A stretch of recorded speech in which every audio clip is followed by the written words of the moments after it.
Salut, c'est Paul. Moi, je suis développeur web et monteur vidéo chez Studio V3. Alors moi, au départ, j'étais venu en stage tout d'abord. J'avais vu l'entreprise sur Internet et je l'avais trouvée plutôt intéressante et je suis resté.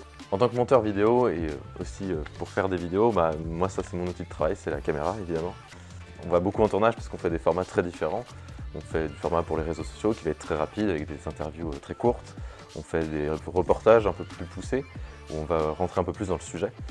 Et donc une fois qu'on a capté tout ça, évidemment, il faut le traiter, il faut aller dans un logiciel de montage vidéo et il faut réunir tous les rushs, comme on appelle ça, quand on a filmé, et essayer de faire quelque chose qui va être plus cohérent et plus sympathique pour regarder.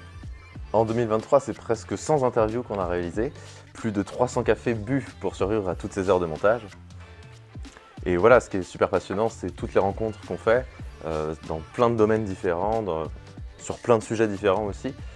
Et c'est ce qui est amusant, c'est aussi de mettre à l'aise les gens pour faire en sorte qu'ils puissent délivrer ce qu'ils veulent dire et ce qu'ils veulent communiquer le plus facilement possible et le plus compréhensible possible. Il faut aussi être très réactif parce qu'il y a parfois des tournages qui se font un peu au dernier moment, donc il faut être efficace mais tout en ayant quand même une certaine qualité. On filme vraiment dans toutes les conditions, donc parfois on est à la mer, parfois on est juste dehors sous la pluie.